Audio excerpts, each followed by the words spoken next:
Welcome to the Principal Podcast, where we talk about how the best professional services firms grow. Whether you're looking to scale your firm or learn from the stories of founders and leaders who've done it, you're in the right place. Join us as we interview the best leaders in professional services. Let's get on with the show.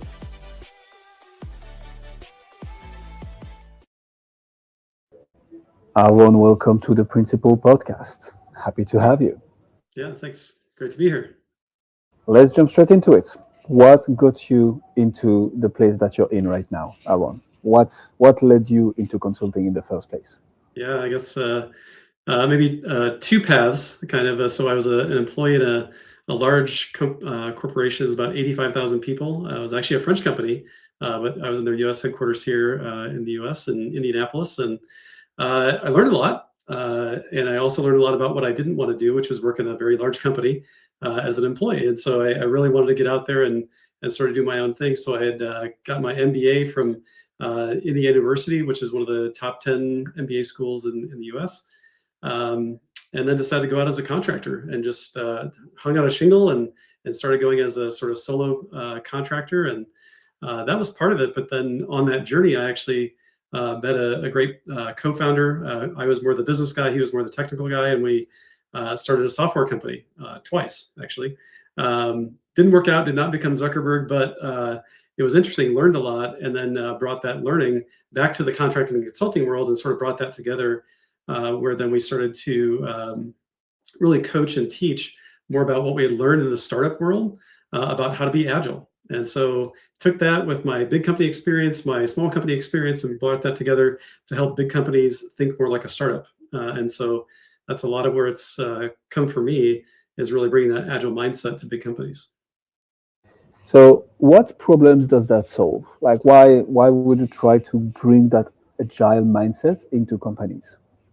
Yeah, so if you've ever been in a big company, they're very large, slow moving, and very bureaucratic usually. Some companies are getting better these days, but when I started this 20 some years ago, everyone was pretty much still in that waterfall sort of mindset. Everything had to be planned up front, multiple years in advance, usually very large projects that never met expectations, always went over budget, things like that. And I was a project manager in some of those companies. And so it was a problem that I saw. And so what I did coming back in as a consultant was really trying to help them think differently, get into a different mindset about how things could be delivered more successfully. And it's not by planning better, it's about being adaptable. And that's the part that they were missing, is just sort of that mindset of really being adaptive and rethinking their plan rather than just sticking to the plan because it was the plan.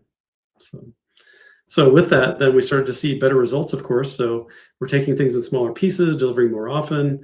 And that was the tactical part, at the delivery team level, but it really then started to extend up into the leadership team and how we organized the company, how we put policies in place, how we started thinking about things in general. And so that's a lot of what we say with Agile is it's not about so much the delivery, it's about the mindset about how you think about the problem in the first place. And so getting them to think differently is the biggest challenge. Once they do, it's like a light bulb switches on and they can't turn off. It's like you've learned how to ride a bike and you can't forget how to ride a bike. As hard as you want, you can try to fall off, but you know how to ride the bike and you're just going to go, right? And that's the same kind of thing we saw in those cases, is really just making that switch, and then they just kept going with that mindset, which is great. Do you have a specific, so I like this, can only, shout out to those big French companies out there doing the magic of France everywhere around the world. But I understand why one would rather have their own business at some point. Who do you solve this for, Aaron? So who is it that you help become and stay adaptable instead of sticking to the plan because that was the plan and we should, always stick to the plan? Who is it that you help specifically? Yeah, specifically, usually we work with CIOs, Chief Information Officer, or CTO, Chief Technology Officer. That's usually the entry point for us. And it's not that they're the ones that are as much stuck in that mindset. Sometimes they are, of course. But a lot of times they're just under pressure from their business partners who want the thing that they were promised at a certain time, and they don't want to hear about, quote, excuses. They just want things delivered when they want it delivered, even if they're not willing to participate to get that thing done. And so it's a lot of times we're coming in to help that CIO because they realize they should be doing something different. Maybe they're not sure exactly what it is, or maybe they know that, hey, we should be using more AI tools, we should be using an agile approach, but they're not quite sure how to make that happen because it is a big a big change from probably what they had been used to. And so that's only become more of a shift now with AI, because a lot of the stuff that we've been talking about with Agile for so long is just going faster and faster with AI. So that CIO, that CTO are under more and more pressure to really just get things moving and help their business be effective. And so they, really trying to get out of that order taker mode that they've been in for a long time, of the business just saying, tossing tickets over the wall and saying, make this happen. Now they're becoming more of a partner at the table with the business as a true partner. And I think that's really helped a lot. So, it's not just helping them get into that mindset, but it's really helping them truly have a seat at the table with the rest of the executive team to really make things happen together. That's a big shift. CIOs, CTOs, do you have a specific industry, vertical, company size that you typically look at? Like, who is it worth implementing agile mentality with versus who is not, and who do you take care of specifically? Yeah, sure. Well, we've worked with a lot of different industries. Some of them more than others, and I would say our typical kind of situation is when they're a company that is technology oriented. Which sometimes we think about, software companies and things like that. But when I think about it, technology oriented, think about banks and insurance. Their product is essentially data, right? It's not a real physical product you're going to go pick up at the store. And so those kind of companies where it is that kind of a product are much more in the sweet spot of what we work with typically. But we have worked with retail companies, retail space, things like that, hospitals, healthcare, all over the place in the industry. We're almost agnostic, but I would say that more often than not, we're working with companies that their product is some kind of technology or data, like banking, insurance, finance, those kind of things, hospital, healthcare in terms of like medical records and things like that, patient scheduling. So a lot of those kind of things. But company size, oftentimes for us, the sweet spot being a smaller sort of boutique company, we're not necessarily going after the Fortune 100. They're usually very big and bureaucratic, and just the processes they have to even bring in vendors is arduous. So oftentimes we don't tout that as our most ideal client. Our ideal client's probably in the neighborhood of 5,000 to 10,000 people in the company. Revenue is kind of a tricky thing when you work with banks and stuff, because they have few employees and lots of money in terms of revenue. But so we don't usually use revenue as a gauge, but it's more about number of people, because a lot of what we do is people change oriented. And so that's really the sweet spot we're looking for, is something that's sizable, but not too big, but also not too small, right? When you don't have, say less than 50 or less than 200 people, the problems are different. And so the problems we usually tend to solve are the ones where you're around 5,000 to 10,000 people, something like that. Love that. What has worked for you, Aaron, to get the attention of those people? The reason I'm asking is, I love how you think about positioning. And I'm also, I think, very aware of the fact that everybody wants a piece of the CIOs and the CTOs having within companies of like 5 to 10,000 employees, because this is where the money is. So what has worked for you to get the attention of those people? How do you brand? How do you market? How do you get people through the door? Yeah, I'd say we've had the most success with really referrals. And so for myself, I've been a certified Scrum trainer through Scrum Alliance for nearly 10 years now. And that sort of started off the journey for me of that certification credential that I could provide. But it really, more so what it started to expose is the creativity we have of delivering training and the workshops that we do. So that's something that we're really well known for, is when we do training classes, we never use PowerPoint slides, period, ever. It is all live drawing, interaction, exercises, discussions, role play, all those kind of things to keep it interesting and lively. And so I think that's often a breath of fresh air for those people who, when they do sign up for training or workshop, they know they're getting into 2 days of PowerPoint slides being read to them. And that is absolutely not what we do. So I think that's one of those things that is a little bit different and sticks with them. Like the creativity, and I don't have it behind me today, but we've got a lot of live drawing that we do on flip charts, which is, I think, very visually appealing to people, and it sticks with them. And so not just the hands-on learning, but also the visuals. And oftentimes we go into companies, they'll keep those posters, and they'll be on the walls like years later when I come to visit them again sometime, because it's just a good reminder of the experience they had. And so that's one thing, is an entry point through that sort of creativity and just sort of a different approach to the tactical part. But also I think the approach we have to client engagement is different as well. We don't bill for hours. or days or things like that. We don't associate our value with time. It's really more about the value that we bring, the deliverables we bring. Sometimes we'll do that directly with, hey, here's a deliverable that we'll have, which could be a workshop or a training class or something like that we're delivering. Or it could be success-based, right? Success-based is a little bit trickier when you're doing coaching, which is a lot of what we do, because it's often up to the client. Will they actually take our recommendations and do it? We can't control that sometimes. So it's more deliverables-based, value-based approach, which I think is refreshing to them as well, because they feel the same way we do, which is we're aligned in terms of our goals. We have skin in the game with them. And we're also incentivized in the same way that, oftentimes if consultants are billing for hours, their goal is to just be there longer. That's not our goal. Our goal is to make an impact, deliver value, and make sure that we're aligned with that. And so oftentimes that means we want to deliver that value as early and quickly as possible, because if you're getting value from us, you want it sooner. You don't want to wait for that value for 6 months. Let's get it now. And so we're aligned in incentives in terms of getting things over the finish line earlier, so that they can make more decisions about what to do with that value. And so I think those kind of things conspire to give us a little bit different approach and different feel for our clients. And again, we're not, a big consultancy with 5,000 people. We're a relatively small boutique company, but I think that gives us a much more personal feel as well. And it's very common that our clients are, a few months into an engagement and say, I can't believe how well this is going. I had no idea it was going to be like this in terms of the experience with you guys. So it's one of those things that's hard to put into words and hard to describe until you actually experience it. But we do get a lot of referral and repeat business because of it. So I want to put a pin on that, because that's retention. And I want to ask you more about it, Aaron. Before we get there, how are you thinking about translating that value into marketing? Because that's, I'm doubling down on this one, because I feel this is a problem that every high-ticket professional service firm is facing.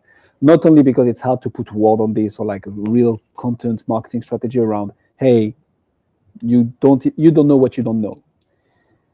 But there is also sometimes the resistance from certain clients to advertise the fact that they work with someone like a high-ticket professional service firm to solve a specific problem for XYZ reasons.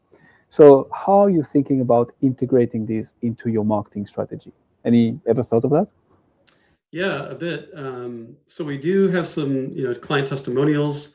And so in terms of bringing some of these pieces together, one nice thing is I wrote a book about a lot of what we do. So that's been helpful as a tool to, as we go into a client engagement or even a first conversation, is bringing a book and saying, a lot of the way we think and what we do is in this book, if you want to read it.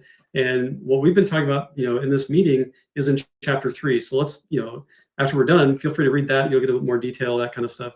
So that helps. But then oftentimes we'll invite those clients to be on my podcast as well. So I love being a guest on podcasts. I also am a podcast host. It's called Unlocking Momentum. And so we invite typically CIOs on there. Some are friends, some are past clients, some are future clients. But it's a good opportunity for us to talk about some of the issues and challenges that they're having. And I think, what we find is that, other people that listen to that might have the same challenges, and that gives us the opportunity to talk with them as well. They might reach out and say, hey, I heard your, most recent episode. I've got that challenge too. And it sounds like you have some solutions for that. Can we have a coffee or, virtual chat about it? That along with, just keeping the awareness out there. I mean, I don't know that we get a ton of direct business from social media channels and things like that, but keeping those alive so that people can find us, right, is a big part of it. And so, like I said, a lot of it for us is referrals, but keeping those channels alive so that people are aware. And so we do a lot of, like I said, we have our own podcast, but we also put out video content. Actually, just before this, I got done recording a few episodes for our Unlocking AI Value video series as well.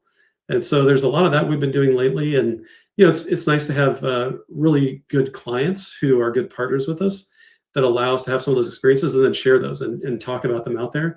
So even if they're not allowed to go talk about us, they allow us to talk about, sort of conceptually the type of work we're doing and with what type of client, so that others can resonate with that as well. So. Love it. How do you tie all these to sales conversations, Aaron? How do you go from the podcast, the content, the testimonials, overall the brand awareness, thought leadership, to a conversation, a sales conversation, an SOW, a letter of engagement, we rock and roll? What does sales motion look like for you? Yeah, so A lot of what we do when we actually get into the client, and we're just doing that on the front of the process as well, which is listening a lot about what their challenges are, what they're really trying to accomplish. And there's usually surface level things like, hey, I've got this specific pain point, some tactical thing. And it's really asking for deeper information, right? Understanding more about what they're really trying to accomplish. It's not just about, hey, the project we just had failed or it didn't deliver on time or things like that, but it's really coming back to, okay, well, is that a consistent pattern? Have you seen that kind of thing happen over the last few years? And do you have an idea of, some of the issues that are underlying that might be causing that? It's not just about a one-time thing, probably, but there's probably a pattern or a culture of something that's going on there that we need to address. And that's, for our work, it's a lot less about the tactics of Agile and Scrum. It's much more about culture and change and some of those repeating patterns and systemic issues. And so it is really trying to help them think differently about what the problem is, because oftentimes they are reacting to, just something that happened recently or a surface level issue that maybe is recurring, but they can't get their finger on what the deeper problem is. So it is a lot of that, just listening in that from that sales process. It really is about just understanding where they feel like they are, meeting them where they are. Because we certainly, we have a lot of experience. We've done this many times, and it's interesting because every client is unique in the same way, is what I like to say, because they've got the same kinds of problems, right? Maybe slightly different industry, different size, different, starting point, but it's a lot of, we try to meet them where they are, but we understand it because we've seen this movie before, how it's probably likely to go, but we want to walk with them, right? We don't want to walk ahead of them or behind them. We want to walk with them hand in hand to help them understand at the pace that they're willing to have those conversations. And so that sales process, really, we try to make that a partnering kind of situation from the very beginning to really help them really see what the opportunities are for us to work together on it, not just for us to come in and solve the problem and go away, because we know, having done that a few times, that doesn't work long term. That might solve the current issue, but it doesn't allow them to take that forward and sustain it. And so we do really want to come across as a true partner, where we are in this together, and we're going to help them until they feel like they're at the point where they can do it themselves, which is our goal, right? We're not here to be hold down chairs in their office for years and years. We're here to have high impact, short-term engagements, and then give them options on how to proceed. If they want to keep working with us for a little while longer, great. Or if they feel like they've got enough and they can take it themselves, that's great too. Great. We want to be good partners and give them options. So. Amen to that. Pulling the pin. Talk to me about retention. So you do all this, you start working with people, they actually find out that this is much more valuable than they thought, and they get much more value from it than initially foreseen. How do you think about retention, Aaron? How do you keep on, I don't want to say charging the clients for as long as possible, but more like, hey, we solve a problem, happy days, here is the next problem that you're going to face, and here is how we tackle it as well. Or how do we retain customers in your world?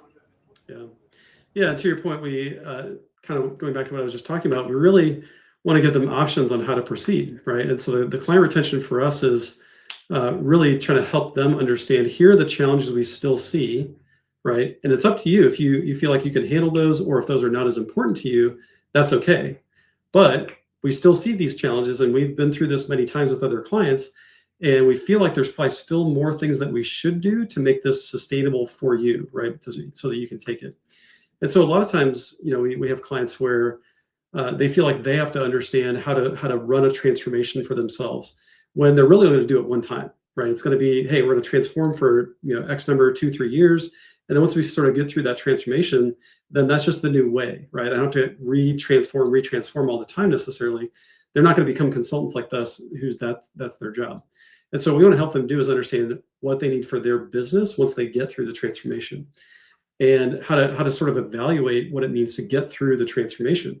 And so if we feel like, hey, they're not quite to that tipping point yet, we should keep having a conversation, but we're not going to be pushy, right? We're just going to try to help them see what we see, which is, hey, there's 15 challenges. We think we've solved 4 or 5 already. It feels like, based on our past experience, we probably should address these other ones in a certain way, or at least at some level. And we can keep reevaluate, every quarter or something like that. But we want to make sure that you guys get to a point where you own it, and you're sort of at the tipping point where you're going downhill, and it's easy for you to own it and sustain it, versus still fighting uphill where you might still fall backward, right? So we want to get you to that point. So when we think about retention, it's really like trying to get them to that tipping point so that they can own it. And we're not, again, not going to be pushy about it, but we are going to try to help them see reality. And sometimes it is hard conversations where we say, you know what, we've done some good work so far, but we feel like if we leave right now, things are just not going to be good. And so we want to talk about that. And if you decide that you don't want our help right now, that's okay. We're happy to come back and talk about it again later. But here's what we've seen from other clients that have done that and pulled off early, and things maybe haven't gone the way they wanted to. So just so you understand the risks you're getting into, but it's up to you, right? It's your company, it's your choice. We're here to help. So that's kind of how we approach it. And I would say that works well in terms of getting them what they need, right? So our goal is not necessarily just to continue, getting business from them. It's to really help them in the right way, because we know if we do that, the word will spread. We'll get other clients who want that kind of service and kind of approach. So. I like your style, Aaron, which is why I'm gonna throw a little bit of a curveball question at you now. Hope you don't mind. What's your number one challenge right now? What's the one nut that you're trying to crack that once you crack, you're gonna take the whole thing to the next level? What would that be for you? Yeah, it's interesting. So we've done a good job over the last probably year or so of pivoting a lot of what we do. So of course, we've been talking about agile and agile transformation for a very long time, for probably 15 years or so at Project Brilliant. And I think a lot of that is still really good, but organizations are not as interested in having the conversation about, quote, agile, even though they want all the benefits of agile. And so part of what we've seen is, agile is really enhanced or sort of lays the foundation for what a lot of enterprises are doing with trying to adopt AI and going beyond just asking ChatGPT fun questions or using Copilot to help write emails. I mean, they really are trying to turn that into an organizational strategy, but they're not quite sure how. And it reminds me very much of what it looked like 15 years ago in the agile community. And so the challenge for us has been pivoting that direction, keeping a lot of the expertise we have, but it's hard, sometimes we have to bite our tongue and not talk about agile so much, even though all the stuff that underlies a successful enterprise adoption of AI is going to be all the agile things we talk about, of project to product shift and team-based culture and leaders who are really strategically leading the organization, not just tactically down in the weeds. All that is agile stuff we've been talking about forever. And that's all the stuff that lays the good foundation for being strategic with AI, along with product management and prioritization of initiatives and things like that. So for us, the challenge is really going that direction. And we brought some people onto our team who have some really deep expertise in Agile. So one of them that just joined us, Jay, he's been leading the AI strategy at the largest pharmaceutical company in the world for the last 3-4 years. And so that gives us a pretty good advantage and some deep insight into how things have gone in that kind of a company where they spent ungodly amounts of money, I think, on AI because they can. They've got a ton of money and they see the benefits and advantages, and they've made the mistakes. And they've had great successes as well. And so we get to learn from all that stuff through some people that we brought on board. And so that challenge that we're going through is really starting to incorporate that more and more together, Agile and AI transformation for us, and helping companies understand what that looks like.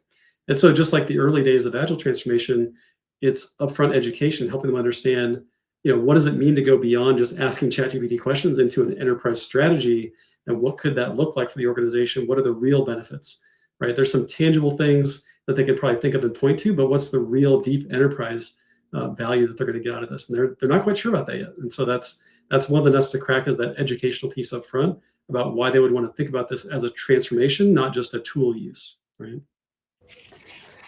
I love this.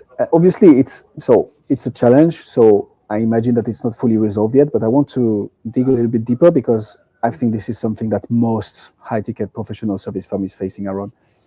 How are you thinking about solving that piece of upfront education, right? In a day and age, AI, where anyone can claim anything on the internet, where we really live in a trust recession world, where everybody, says that they can do everything whatsoever. How do you feel we can make upfront education really work for businesses? How are you thinking about solving it? Yeah. And for us, I mean, I come back to, we're not trying to solve problems for every client out there. We're not trying to attract, hundreds of clients every year. We're trying to attract tens of clients a year.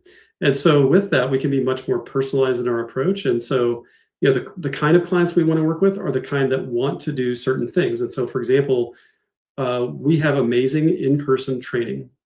Very creative, very memorable. It's very immersive. People just love the experiences I mentioned earlier. And so we start with that education with a one-day, essentially AI for executives training that's in person. And we put hands on keyboard for a little bit, giving them some exposure to prompting and things like that. But that's a very small snippet of the class. The rest of it is really about talking through the challenges, the context, what does it mean to be strategic about thinking about AI? And we do that as an in-person all-day class where they need to be focused, right? And because that's the kind of client we want to work with. We don't want the clients who are distracted or can't pay attention because they're in a virtual environment and they have emails popping up every time. So we really are sticklers about that. We want to do in person, and you're not allowed to have your laptop out unless you're doing the prompting little part, which is only about 45 minutes out of the 8 hours. And so in that case, then it's kind of a way for us to filter for the clients that we want, who are really in this for the right reasons and really do want to get the benefits out of it. They're willing to invest the time and the attention to really have that first step. And it's only a one day. I know that feels to some executives like an attorney being away from the day-to-day for one day, but really like disconnecting from that stuff, giving yourself the opportunity to think and be clear about that, like the learning opportunity, but also thinking about what does it mean for you and your role specifically and your department, and how you guide the organization differently because of it. That's a good test for us, both of how do they receive that education, but also will they even take the opportunity to have it.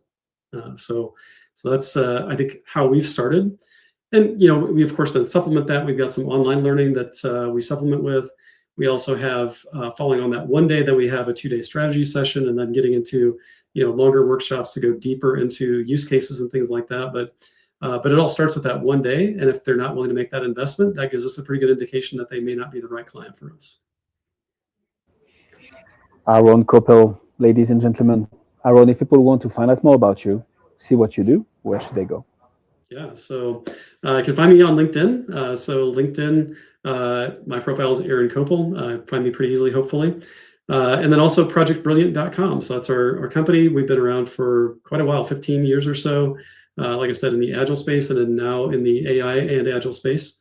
So an easy way to find us there. So always happy to have a conversation. So reach out. You can book an appointment through my LinkedIn profile, I think, or just go to our Project Brilliant website, and you can find a way to contact us there as well. And so always happy to have a chat with potential clients, but also partners out there as well. And for those that are interested in just understanding more about how we work and learning from us, happy to do that as well. So really appreciate having me on the show. I appreciate you coming, Aaron. We'll put all the links in the description. I can say one thing for sure, Aaron, is that you've gained at least one new connection on LinkedIn out of this interview. Me, I've just added you. Thank you so much for coming on the Principal Podcast. Thanks. Appreciate it. Thanks for joining us on this episode of the Principal Podcast. We hope you learned valuable strategies to grow your firm and take your business to the next level. Make sure to subscribe and leave us a review wherever you're listening to this show so you never miss an episode. To apply and be a guest on the show, click the link in the description. See you next time.